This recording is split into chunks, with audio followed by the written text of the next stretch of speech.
परमेश्वर के करीब जाइए, समय ज्यादा बिताइए। संतान ही नहीं, उससे सलाह ले रहे हो। यीशु मसीह के पर भी व्याकुल आया, उसका भी प्राण निकला जा रहा था, वो किसके पास जाना है? कुछ भी व्याकुल हो, कोई समस्या हो, पहला क्या करना आपको? भली अगर आपका मन व्याकुल हो जाए, संकट आ जाए, सबसे पहले किसके पास जाना चाहिए? तुरंत निर्णय लीजिए, उपवास रखेंगे। यीशु का पहला दुख भोग क्या था? व्याकुल होने लगा। कहां? गदगामनी के बगीचे में। यदि आप भी किसी मुसीबत के कारण व्याकुल हैं, आप यीशु के तरह पिता के करीब जाइए। व्याकुल पिता के करीब जाइए, प्रार्थना कीजिए, प्रार्थना में जागृत रहे, उपवास रख लीजिए, परमेश्वर के करीब जाइए, समय ज्यादा बिताइए, रिश्तेदारों से अलग होइए, अपने लोगों से अलग होइए, परमेश्वर के पास जाइए। लेकिन यहां मनुष्य में उल्टे रिएक्शन होता है। जब कोई विपत्ति आए तो तुरंत कॉल लगा, हेलो जाने जो हमारा जीवन में समस्या, मैं सलाह देने अब हम ये करना शुरू हो जाए। मैं प्रभु बात की मानू, सबसे पहले वो विश्वासी लोगों को कॉल करेगा, जिसका माँ है, जिसका पिता है, उसको कॉल करेगा और उससे सलाह मांगेगा। आप कितने घटिया लोग हो जो एक परमेश्वर का संतान होकर के परमेश्वर के निसंतान, जो संतान ही नहीं, उससे सलाह ले रहे हो। वो क्या सलाह देगा आपको? और कभी जीवन हो पाएंगे? याद रखिए, संसार का लोग विश्वासी को सलाह लेना चाहिए, लेकिन तुम लोग तो ऐसे बन चुके हो को विश्वासी सलाह लेते हो, इसलिए तो खड्डे में गिरते हैं। हमारा माई के ले, पापा के ले, एक बहन का समझता समझता हमारा दिमाग खराब। मेरी माँ ने कहा वही करेंगे, माँ ने कहा दिया ना वही करेगा। हालेलुया। यीशु मसीह व्याकुल हुआ तो अपनी माँ के पास गए, भाई के पास गए। बाइबल क्यों लिखा गया है? ये क्यों हम सीखते हैं इसको? ताकि मैं इसी राह में चलकर, जैसा यीशु मुर्दों में से जी उठा, हम भी समस्त मुर्दों में से जी उठ करके जयवंत हो जाए। इसलिए बाइबल दिया गया है। यीशु मसीह के पर भी व्याकुल आया, उसका भी प्राण निकला जा रहा था, उसका भी लग रहा था अब हमारा बचने वाला कोई नहीं है। लेकिन वह रिश्तेदारों को कॉल नहीं किया, अपने माँ के पास नहीं गया, चेलों से सलाह नहीं लिया। उसने सबसे पहले किसके पास गया? बोलिए, किसके पास गया? पिता के पास। आपको किसके पास जाना है? कुछ भी व्याकुल हो, कोई समस्या हो, पहला क्या करना? आपको प्रार्थना करना है। घुटने पर आई जाइए उपवास में। आज हमारा जीवन में समस्या आया, चलो एक दिन 3 दिन का उपवास रखेंगे, हम प्रभु के साथ बिताएंगे और प्रभु को हम सुनेंगे कि प्रभु मुझे क्या कहेगा। हबक्कूक की पुस्तक का याद रखना, वाला अध्याय लिखना है कि मैं गुम्मट पर खड़ा होकर ठहरा रहूंगा और अपने परमेश्वर यहोवा की ओर ताकता रहूंगा कि मेरा परमेश्वर मुझसे क्या कहेगा, जिसके प्रतिफल में उसको उल्हाना दे सकूं, उसको उत्तर दे सकूं। मेरा परमेश्वर क्या कर रहा है, ये कब ठहरा है? यही है प्रार्थना। यीशु मसीह नीचे घर में था, वो कहां चला गया? जब उसका आ गया समय तो पहाड़ पर चला गया, परमेश्वर के सामने वही हबक्कूक का वचन को उसने पूरा किया। हबक्कूक में लिखा है, पढ़ेंगे, पुराना नियम में हबक्कूक भविष्यवक्ता की पुस्तक है। अगर आप मेरे साथ निकाल सकते हैं, एक ही अध्याय में शायद है,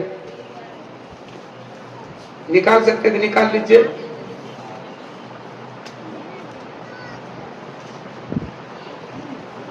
दो अध्याय का 1 वचन में है, 2 अध्याय 1 वचन पढ़ेंगे। हबक्कूक पेज नंबर बताओ। Page number 1088। 1088 पुराना नियम में। हाँ, पढ़ेंगे। मैं अपने पहरे पर खड़ा रहूंगा, पहरे पर खड़ा रहूंगा और गुम्मट पर चढ़कर ठहरा रहूंगा और ताकता रहूंगा कि मुझसे वो क्या कहेगा, मुझसे मेरा परमेश्वर क्या कहेगा, मैं अपने दिए हुए और मैं अपने दिए हुए उल्हाना के विषय में क्या उत्तर दूंगा। ताली बजाकर प्रभु को धन्यवाद करें। ये है प्रार्थना। प्रार्थना मतलब समझ रहे हैं? आप परमेश्वर के पास जाइए। हालेलुया। रोनक उसमें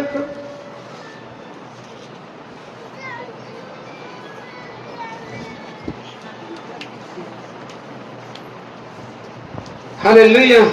देखो कितना सुंदर वचन है। ये प्रार्थना ऐसे ही यीशु मसीह ने किया।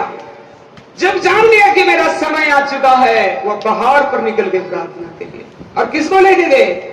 अपने 3 मित्रों को, चेलों को ले गए, जो उसके बहुत करीब थे। बहन ने बताया जो करीब है यीशु को, उसी को लेके गए। किसको ले गए?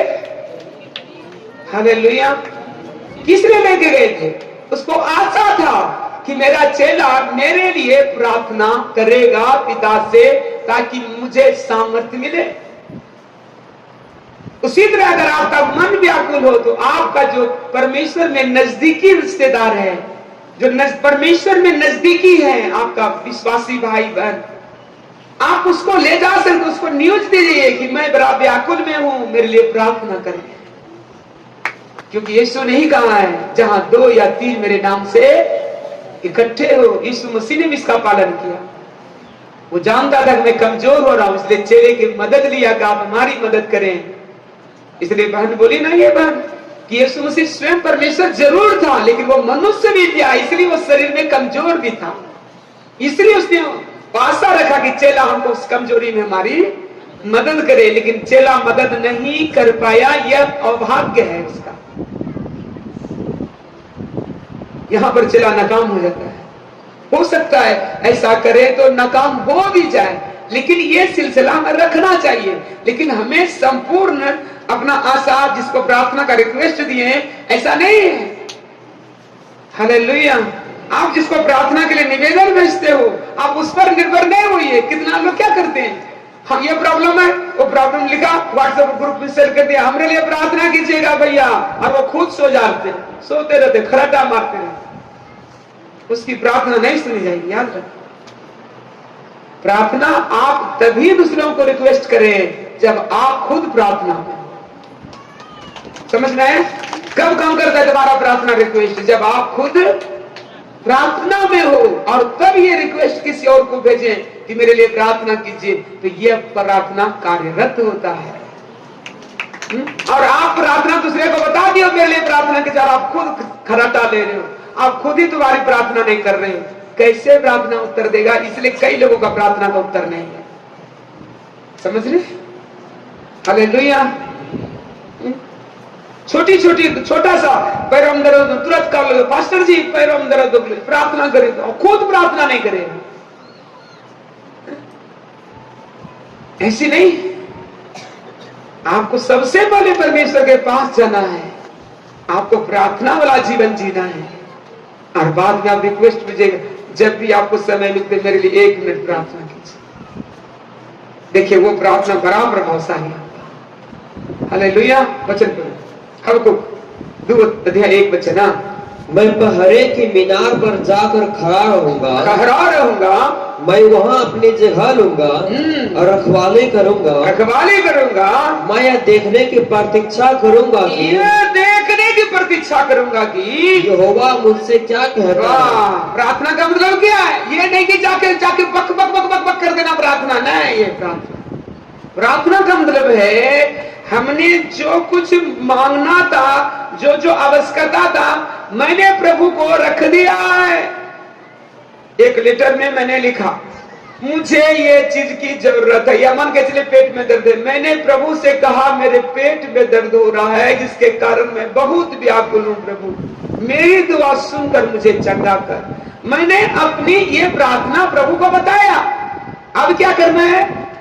ये प्रार्थना बताकर ये इंतजार करना कि परमेश्वर तू मुझे क्या कहता है, उसको सुनना प्रार्थना है। खाली बोल देना प्रार्थना नहीं है। कई लोग प्रार्थना के लिए जाएगा, हो गया, अच्छा जो बोलना है बर बर बर बर बर बर बर बर बर बर बर बर बोल दिया, आमीन, चल दिया कर, हो गया प्रार्थना।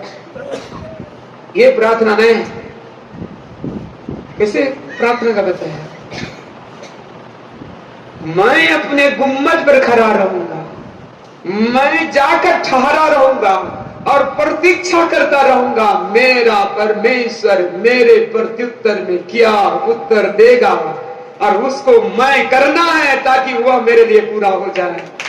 हालेलुया। हम अपना उसके साथ प्रभु को बताना है। परमेश्वर वो रास्ता हमको आज्ञा देगा, उस आज्ञा को हम सुनेंगे तब ना मानेंगे। हमने तो अपना सब कुछ आके बोल दिया और बस घर चले आए, उसका सुने ही नहीं, तो अब क्या उत्तर मिला? क्या सही कि नहीं? हालेलुया। समझ रहे हैं? हाथ उठा के बोलिए, समझ में आ रहा है? प्रार्थना क्या है? जाके बोल देना, बकबक करना नहीं। प्रार्थना करना ये है कि हमें इंतजार करना है, अपने आवश्यकता को प्रभु को बोलना है और ठहरा रहना है कि प्रभु तू मुझे क्या कर। हालेलुया। उठ नहीं जाना, ठहरा रहना। हालेलुया। क्या कहेगा? और देखिए यहाँ यीशु मसीह ने प्रार्थना किया और प्रार्थना करके ठहरा रहा। उत्तर में क्या था? स्वर्गदूत भेजा गया। भेजा गया कि नहीं? बताइए, भेजा गया कि नहीं? वो भेजा गया। अगर यीशु मसीह प्रार्थना करके चल देते घर, तो कौन सा स्वर्गदूत उसका पीछा करता? समझिए, समझ में? यही कारण है कई लोगों को प्रार्थना का उत्तर नहीं है। दो समस्या है मनुष्य में। पहली, अगर आपका मन व्याकुल हो जाए, संकट आ जाए, सबसे पहले किसके पास जाना चाहिए?